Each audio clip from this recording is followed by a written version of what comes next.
Hi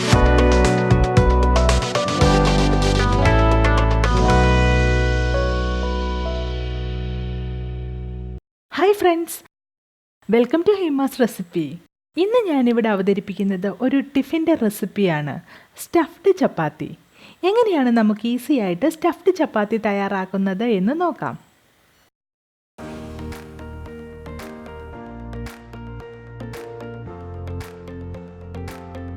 നമുക്ക് ആദ്യമേ stuffing ആണ് തയ്യാറാക്കേണ്ടത്. അതിനുവേണ്ടി ഞാനിവിടെ 3 മീഡിയം സൈസിലുള്ള പൊട്ടറ്റോസ് എടുത്ത് നന്നായി ബോയിൽ ചെയ്ത് ക്ലീൻ ചെയ്ത് വെച്ചിരിക്കുന്നതാണിത്. ഇനി നമുക്ക് ഈ പൊട്ടറ്റോസൊക്കെ നന്നായിട്ട് മാഷ് ചെയ്ത് എടുക്കാം.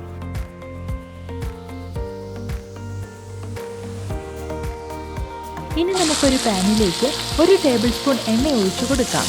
ചൂടായി കഴിയുമ്പോൾ ഇതിലേക്ക് 2 മീഡിയം സൈസിലുള്ള സവോള ചെറുതായി അരിഞ്ഞത് ചേർത്ത് നന്നായി വഴറ്റി കൊടുക്കാം.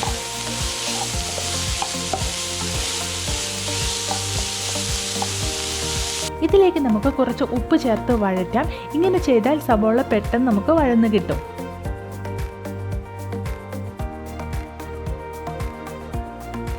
ഇപ്പോൾ സവോള നന്നായി വഴന്നിട്ടുണ്ട്. ഇനി നമുക്ക് ഈ സവോളയിലേക്ക് 1 table spoon ginger garlic paste ചേർത്ത് നന്നായി വഴറ്റി കൊടുക്കാം.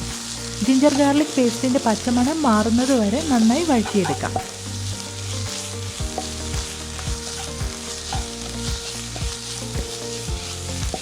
ഇനി നമുക്ക് ഈ വഴറ്റി വെച്ചിരിക്കുന്ന സവോളയിലേക്ക് 1/2 ടീസ്പൂൺ മഞ്ഞൾപ്പൊടി,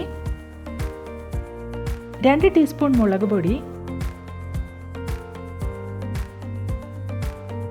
1 teaspoon garam masala, 1/2 teaspoon amchur powder ഇവ ചേർത്ത് നന്നായി വഴറ്റാം. ഈ പൊടികളുടെ എല്ലാം പച്ചമണം മാറുന്നത് വരെ നമുക്ക് നന്നായി വഴറ്റിയെടുക്കാം.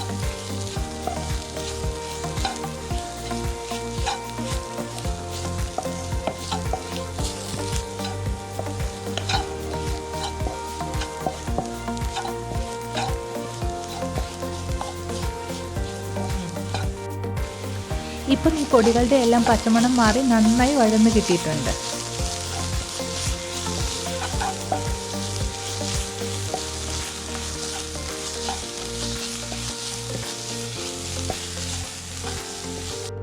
ഇനി നമുക്കിതിലേക്ക് നമ്മൾ നേരത്തെ വേവിച്ചുടച്ച് വെച്ചിരുന്ന ഉരുളക്കിഴങ്ങ് ചേർക്കണം.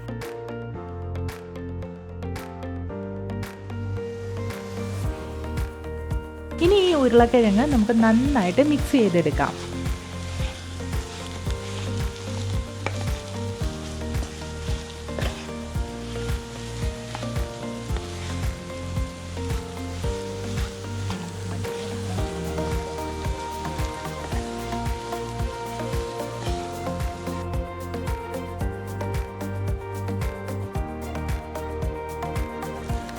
ഇപ്പം നമ്മുടെ ഉരുളക്കിഴങ്ങും മസാലയുമായിട്ട് നന്നായിട്ട് മിക്സ് ആയിട്ടുണ്ട്. ഇനി നമുക്ക് ഉപ്പ് പാകത്തിനുണ്ടോ എന്ന് നോക്കാം. ഉപ്പ് കുറവാണെങ്കിൽ ഈ സമയത്ത് കുറച്ച് ഉപ്പ് കൂടി ചേർത്ത് കൊടുത്തിട്ട് നമുക്ക് നന്നായിട്ട് മിക്സ് ചെയ്തെടുക്കാം.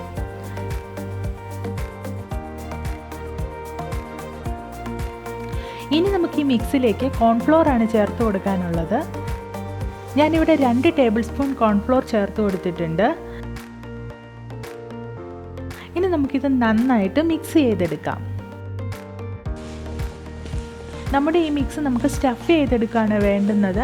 അതുകൊണ്ട് തന്നെ ഇതിനകത്ത് വാട്ടർ കണ്ടൻറ്റ്, പൊട്ടറ്റോയ്ക്കകത്തൊക്കെ വാട്ടർ ഉണ്ടാവും. അപ്പം ഈ വാട്ടർ കണ്ടൻറ്റ് അബ്സോർവ് ചെയ്യാൻ വേണ്ടിയാണ് നമ്മൾ കോൺഫ്ലോർ ചേർത്ത് കൊടുക്കുന്നത്. അപ്പോൾ എക്സസ് ആയിട്ടുള്ള വാട്ടർ ഈ കോൺഫ്ലോർ അബ്സോർവ് ചെയ്യും.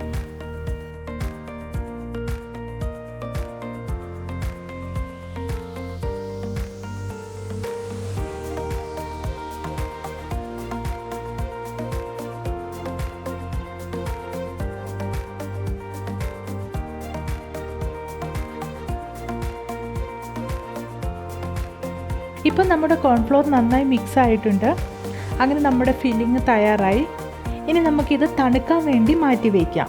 ഫില്ലിങ് തണുത്തതിന് ശേഷം മാത്രം നമുക്ക് യൂസ് ചെയ്യുന്നതായിരിക്കും നല്ലത്. അതുകൊണ്ട് തന്നെ ഞാൻ ഈ ഫില്ലിങ് തണുക്കാൻ വേണ്ടി മാറ്റി വയ്ക്കുകയാണ്.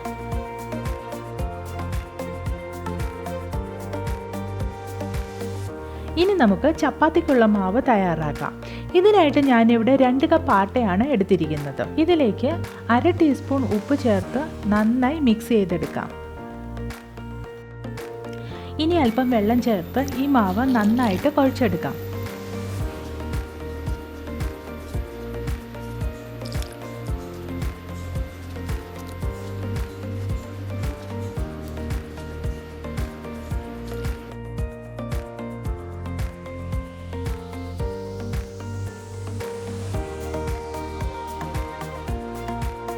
ഇനി നമുക്കിതിലേക്ക് 1 ടേബിൾ സ്പൂൺ എണ്ണ ചേർത്ത് നന്നായി കുഴച്ചെടുക്കാം.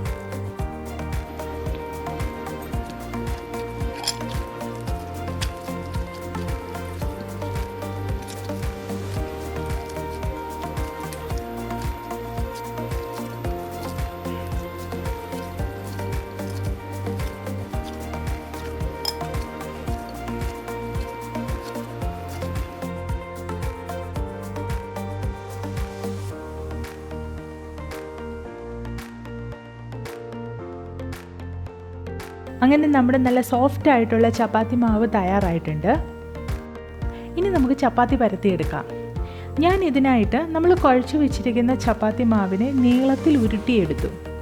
എന്നിട്ട് ഈ മാവിനെ ചെറിയ ചെറിയ കഷ്ണങ്ങളാക്കി മുറിച്ചെടുത്തു. ഇങ്ങനെ ചെയ്യുന്നത് ഏകദേശം ഒരേ സൈസിലുള്ള ചപ്പാത്തി കിട്ടുന്നതിന് വേണ്ടിയാണ്.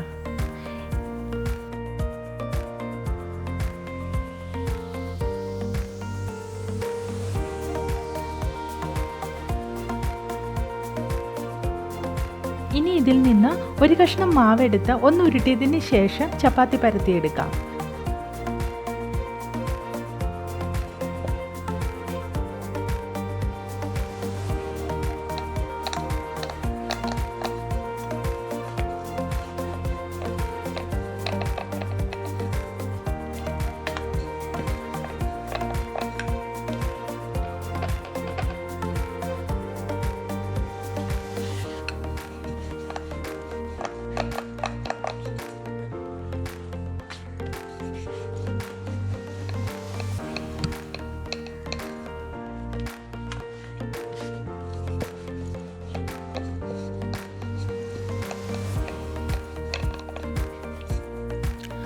അങ്ങനെ ചപ്പാത്തി ഉണ്ടാക്കി എടുത്തിട്ടുണ്ട്.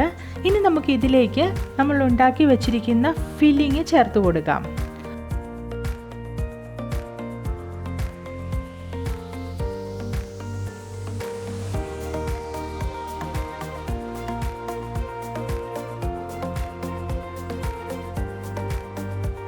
ഫില്ലിങ് നടുവിലായിട്ട് വെച്ചിട്ട് ജസ്റ്റ് ഒന്ന് പ്രസ് ചെയ്യാം.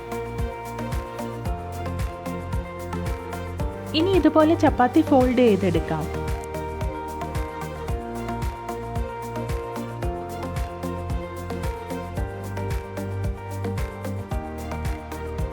ഞാനിവിടെ ട്രയാങ്കിൾ ഷേപ്പിലാണ് ഫോൾഡ് ചെയ്തിരിക്കുന്നത്.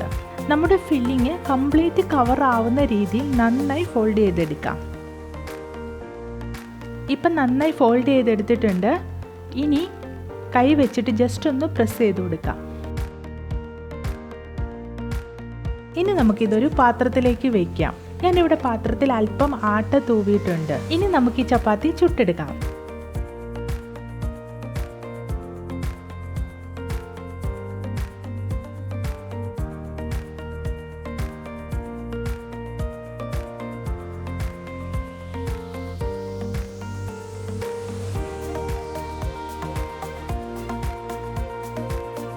ഒരു വശം വെന്ത് കഴിയുമ്പോൾ മറിച്ചിട്ട് കൊടുക്കാം. എന്നിട്ട് നമുക്ക് വെന്ത വശത്ത് കുറച്ച് എണ്ണ തൂവി കൊടുക്കാം.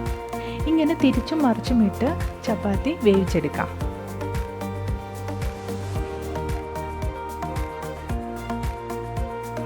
അങ്ങനെ നമ്മുടെ ടേസ്റ്റി സ്റ്റഫ്ഡ് ചപ്പാത്തി റെഡി ആയിട്ടുണ്ട്. ഇതിന് ശരിക്കും കറിയുടെ ആവശ്യമൊന്നുമില്ല. ഇത് നമുക്ക് ഇങ്ങനെ കഴിക്കാവുന്നതാണ്. ഇനി കറി വേണമെന്നുണ്ടെങ്കിൽ നമുക്ക് നല്ല കട്ട തൈര് ഇതിന് നല്ലൊരു കോമ്പിനേഷനാണ്. അതുപോലെ തന്നെ ടൊമാറ്റോ ചട്നി അല്ലെങ്കിൽ കോക്കനട്ട് ചട്നി ഇതൊക്കെ ഇതിന് നല്ല കോമ്പിനേഷനാണ്. ഈ റെസിപ്പി എല്ലാവർക്കും ഇഷ്ടപ്പെട്ട് കാണുമെന്ന് വിശ്വസിക്കുന്നു. ഇഷ്ടപ്പെട്ടാൽ ലൈക്ക് ചെയ്യുക. ഒപ്പം തന്നെ നിങ്ങളുടെ സജഷൻസ് കമൻറ്റ് ചെയ്യുക. കൂടാതെ ഈ ചാനൽ സബ്സ്ക്രൈബ് ചെയ്യുക. തൊട്ടടുത്തുള്ള ബെൽ ബട്ടൺ ക്ലിക്ക് ചെയ്യുക. അപ്പോൾ മറ്റൊരു റെസിപ്പിയുമായി വീണ്ടും കാണാം. ബൈ.